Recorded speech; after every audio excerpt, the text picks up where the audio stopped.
At her own mother's funeral, a pregnant woman watched the casket get lifted mid-eulogy by order of the HOA president and lost her baby moments later. Elaine Crawford, the cold face of petty power, decided a landscaping rule mattered more than a grieving family. But Alan, her husband, had one thing stronger than rage: the law, and a fire fueled by loss. And just wait until you see how this heartbreaking story turned into a stunning fight for justice. The rain was the kind of soft, unhurried drizzle that made the world feel slower, quieter, almost reverent, like it understood the weight of the moment. It beaded gently on black umbrellas and left silver trails on headstones. Alan stood close to his wife beneath one of those umbrellas, his arm curled around her trembling frame. Sarah, 37 weeks pregnant and barely keeping it together, looked like she might shatter with the next gust of wind. Her hands, pale and unsteady, clutched the fabric of her long maternity coat. She wasn't crying. She had done that all night. Now she just breathed in short, uneven bursts, her eyes locked on the polished wooden casket that rested before them. It was lowered just enough into the earth to look real. Final. Too final. Judith hadn't wanted anything big. No open casket, no church procession, none of the bells and whistles. Just a simple ceremony in the backyard garden she had planted with her own hands 30 years ago. Tomatoes, roses, a little white bench with flaking paint. "Bury me where the sun hits first," she'd whispered to Sarah in those last painful days. "Let me become part of something I built." And Sarah had promised her, even when the HOA raised hell about it, even when Alan begged her to consider a compromise. Judith was the backbone of their family, sharp-tongued, fiercely kind, the type to curse out cancer with one breath and bake you an apple cobbler with the next. She deserved this. Every inch of it. The priest spoke in soft, measured tones, but even he seemed to keep glancing toward the edges of the lawn as if waiting for the next interruption. Most of the neighbors had come, some out of respect, some out of nosy obligation. They stood under umbrellas in respectful silence, bundled in dark coats, their shoes squishing into the wet grass. The only sounds were the rustle of rain, a distant crow, and the occasional muffled sniffle from someone trying to grieve quietly. There was something sacred about it, fragile, unspoken, until it shattered. A sharp, smug honk sliced through the air like a slap. Alan's head whipped toward the sound, and his stomach dropped. A navy blue Lexus was idling by the edge of the yard, tires half on the curb, hazard lights blinking like it had parked for a grocery pickup, not a burial. The driver's door opened with calculated slowness, and out stepped Elaine Crawford, HOA president. In a beige trench coat with gold buttons and heels way too high for soggy ground, Elaine looked like she'd stepped out of a boardroom and into the wrong movie. She carried a black clipboard under one arm and had a Bluetooth earpiece lodged in her right ear like she was ready to take a call mid-funeral. Her expression was a cocktail of authority, disdain, and just the faintest whiff of satisfaction.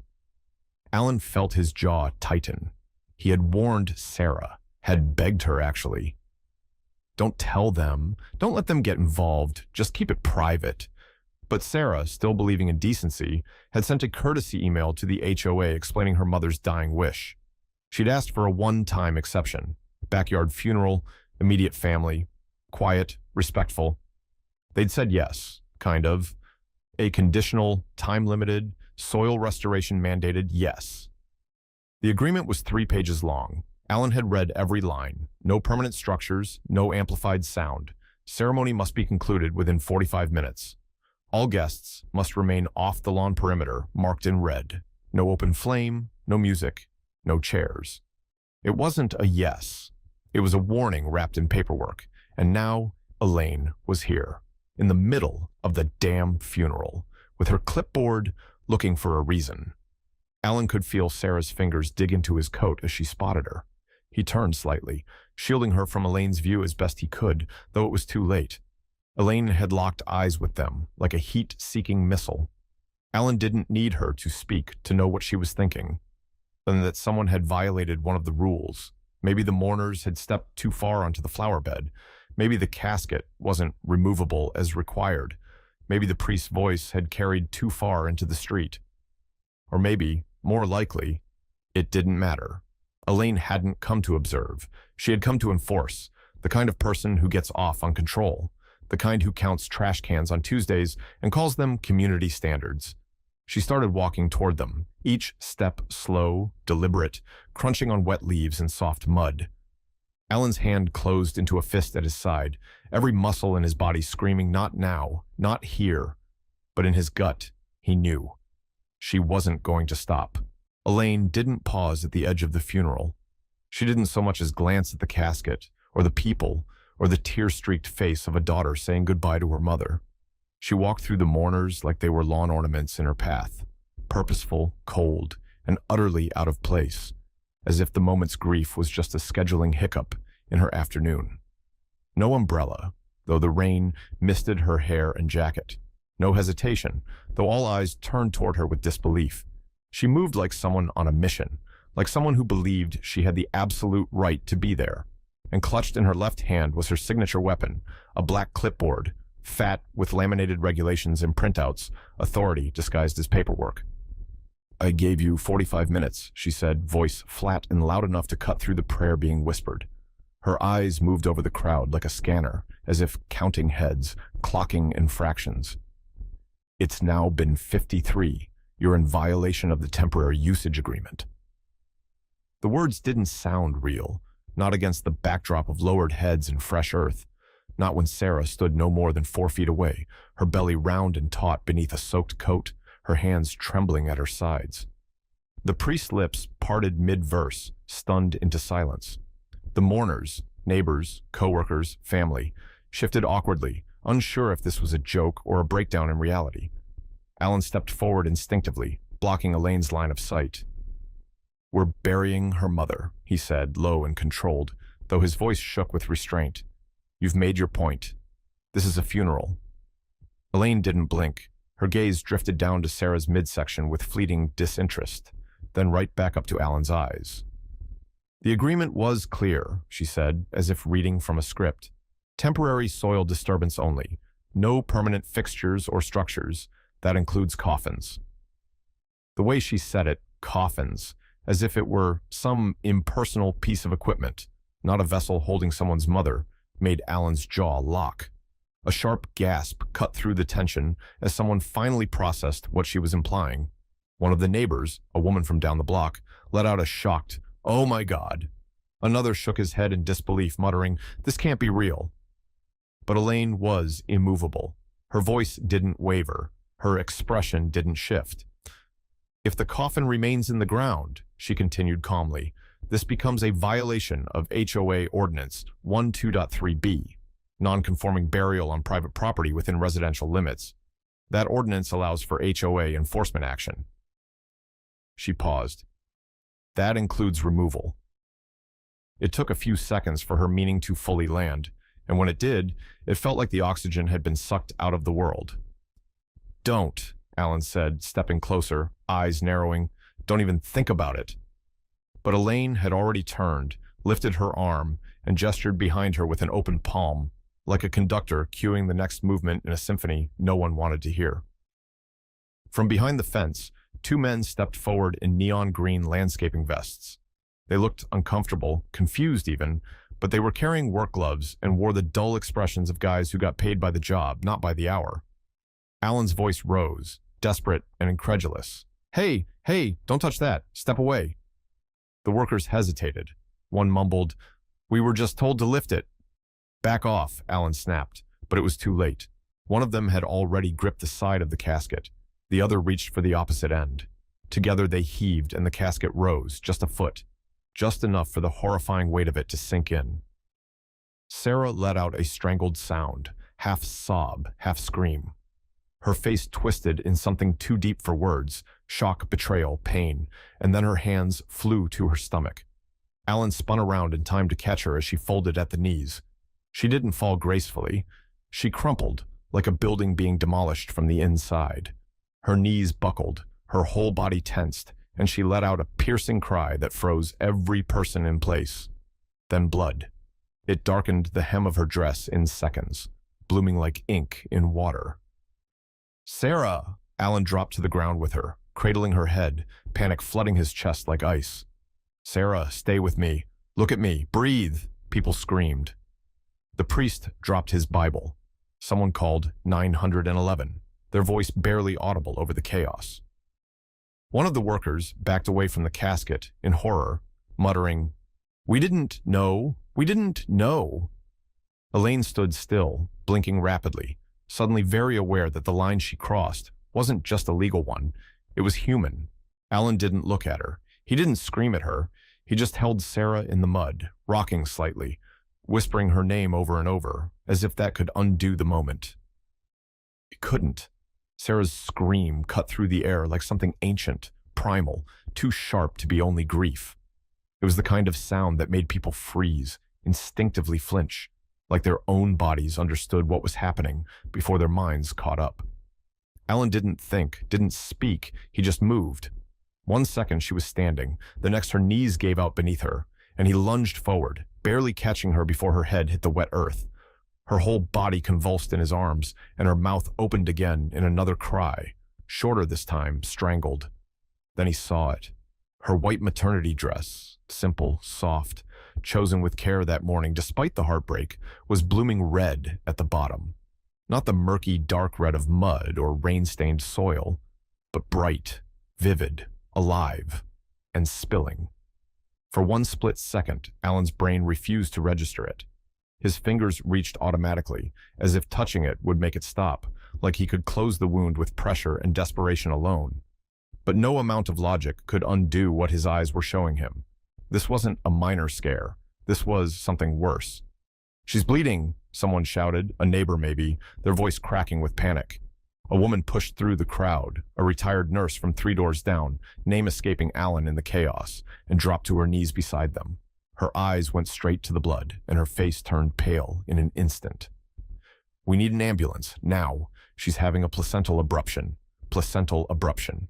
The words landed in Alan's chest like a hammer.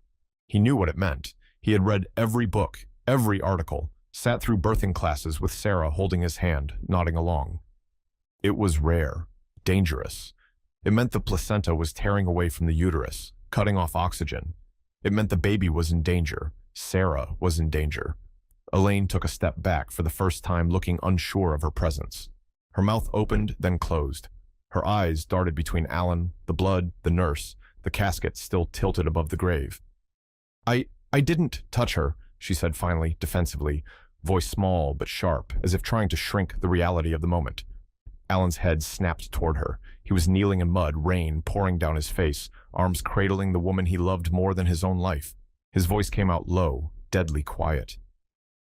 "You ordered men to lift her mother's casket," he said, in the middle of her eulogy, in front of her face. Elaine flinched ever so slightly, and now her blood is on your damn grass. She didn't respond. What could she say? That it was a misunderstanding? That she was just following protocol? That the HOA bylaws mattered more than the baby inside Sarah, the woman she had humiliated in front of her entire neighborhood? Someone ran to the curb, waving down the paramedics. The red and white ambulance screamed around the corner moments later, lights cutting through the misting rain. Alan barely noticed. His world had narrowed to one thing, Sarah's chest, rising too fast, her lips pale, her hands cold in his. The EMTs moved fast. They loaded Sarah onto a stretcher, strapping her down with practiced urgency. One of them asked Alan a question. How far along was she? But he couldn't speak. He held onto her hand until they forced him to let go. The ambulance doors slammed shut. The siren wailed. And she was gone. He stood in the center of the storm, drenched from head to toe, hands covered in rain and blood and shaking from adrenaline. The crowd was murmuring, shocked, retreating into huddled conversations under umbrellas. But Alan didn't hear any of it. He looked down. The clipboard lay where Elaine had dropped it, abandoned when the situation spiraled beyond her control. It was splayed open in the grass like a body. Regulations glared up at him, highlighted clauses, printed citations, signed approvals.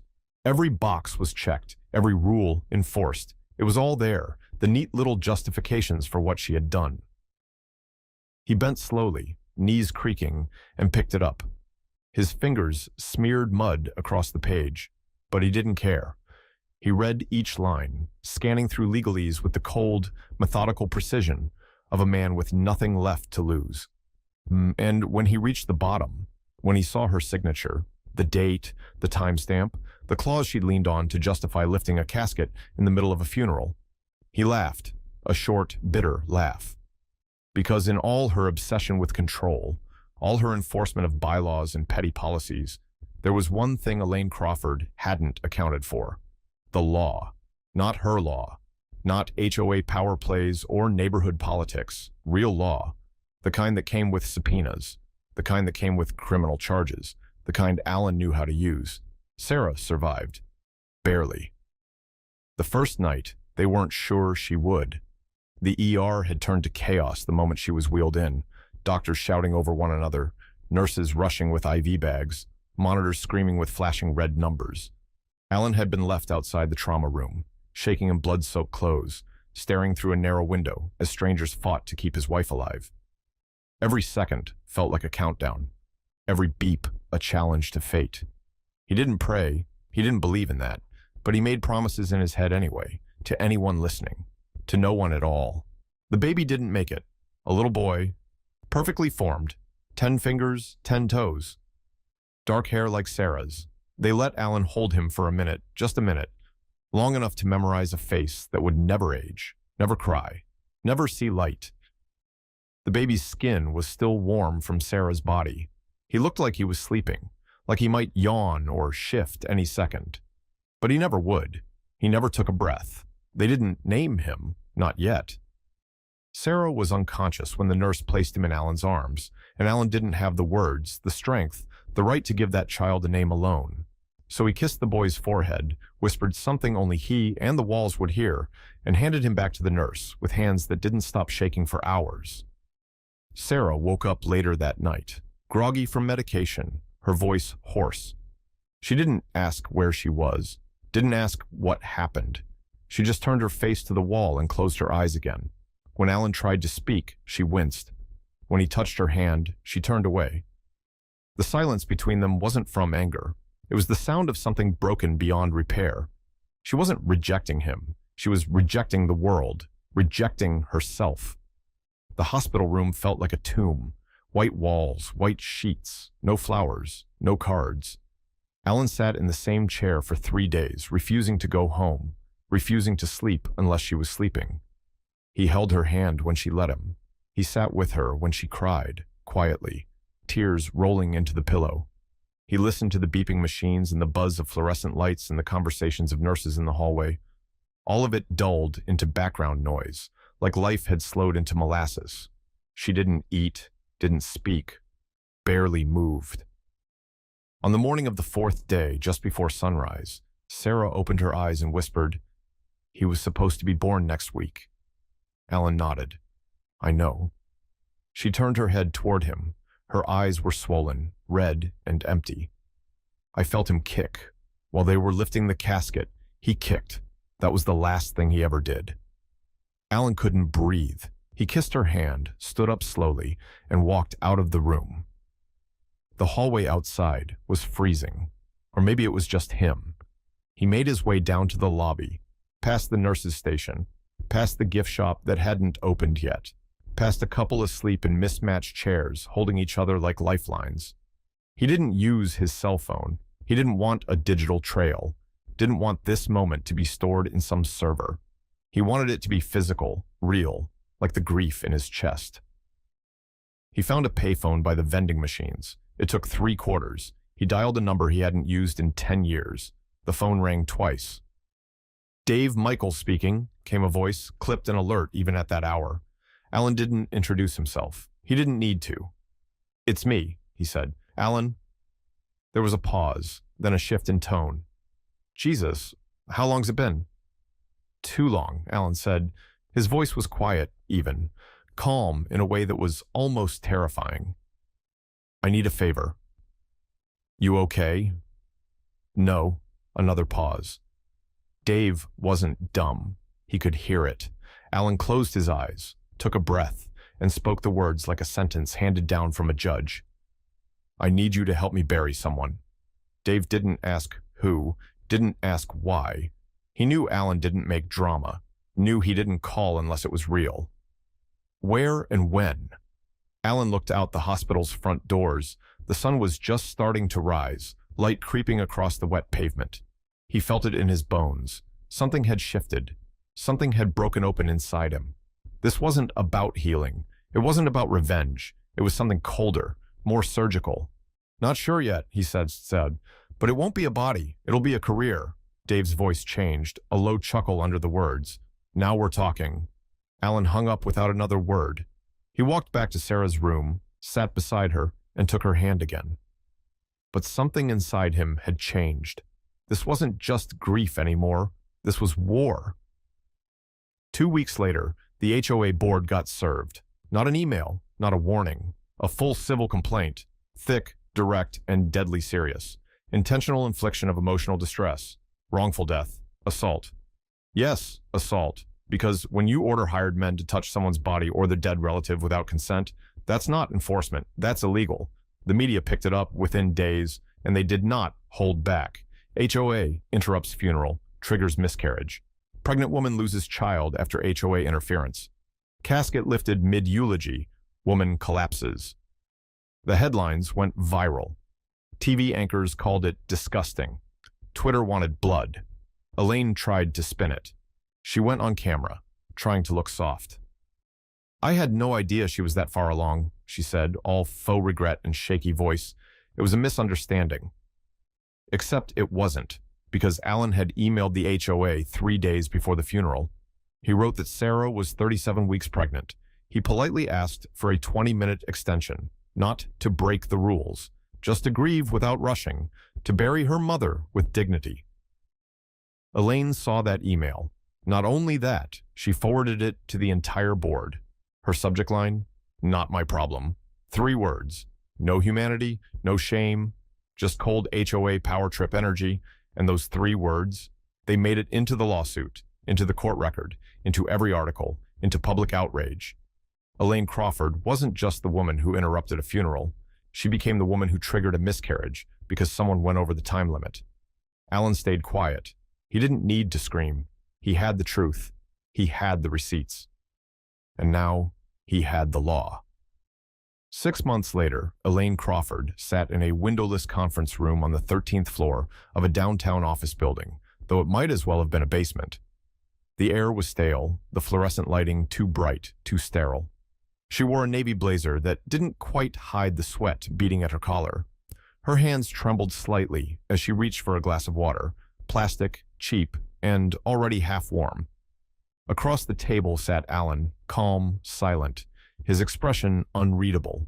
He hadn't dressed for war, no dramatic gestures, no emotional explosions. Just a clean white shirt, sleeves rolled to the elbows, wedding band still on his finger. The silence between them had weight, the kind that made you swallow twice before speaking. Sarah wasn't there. She hadn't wanted to be anywhere near the woman who had shattered her life. She was home, resting. Or trying to. Most days were a little better now. Some weren't. Healing was a long road when grief shared the same bed. Some wounds don't scab. They stay raw under the surface, especially when justice feels too slow, too clean, too civilized.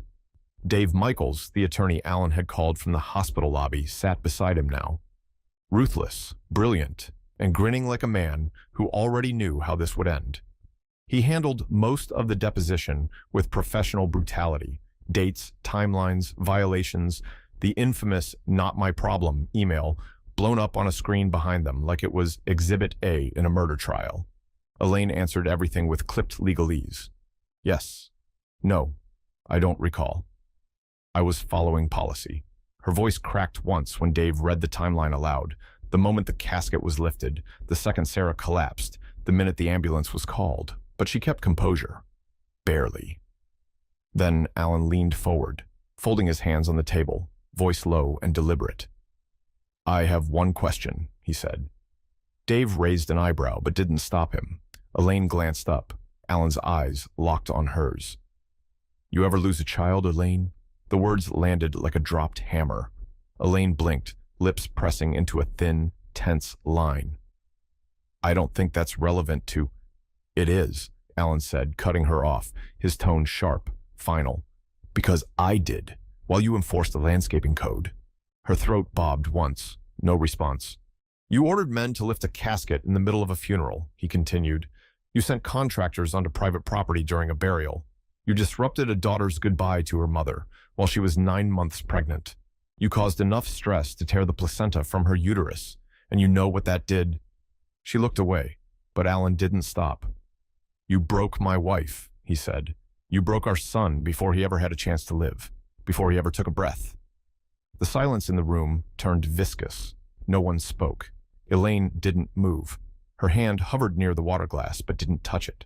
Her eyes stared blankly at the table, as if something on the wood grain might offer her escape. But there was no exit here, no rule to hide behind, no policy to point to. Just truth, undeniable and alive in the room, like a third presence. Alan sat back slowly, never breaking eye contact. For once, Elaine had nothing to say, and that silence said everything. The court didn't take long. Sometimes justice doesn't crawl. Sometimes, when the facts are sharp enough and the public eyes are watching, it moves like a blade. The HOA board blinked first, not out of compassion, not out of guilt, out of fear. Fear of 12 strangers sitting in a jury box, hearing every grisly detail, reading every email, watching the security footage on loop. Fear of headlines, fear of precedent, fear of the one thing bureaucracy fears most, accountability. So they settled, 7 figures, quietly. No courtroom showdown, no cameras in the hall, but the terms were loud in all the right places. Public apology, signed, notarized, and published in the city's biggest paper. Permanent resignation of the entire HOA board, Elaine included, and the most powerful outcome of all, a new law. The Sarah Law. State legislation passed 6 weeks after settlement. No non-consensual interference allowed during funerals held on private property, unless there is reasonable suspicion of a criminal act in progress, not policy, not bylaws, not landscaping codes. Law, real, enforceable, and named after the woman who had the strength to break in public what broke her in private. Elaine didn't attend the vote. She didn't attend anything after that. She sold her house in the dead of night. Real estate listing pulled before it even closed.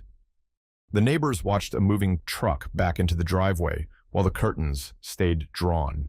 She left the state within a month, changed phone numbers, scrubbed her online profiles, but you can't unring a bell. Wherever she went, the label followed her.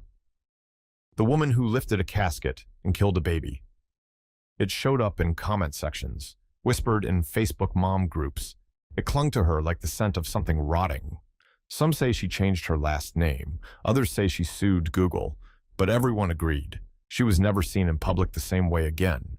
Not at the grocery store, not at the HOA meetings of her new neighborhood, assuming she was ever allowed near one again.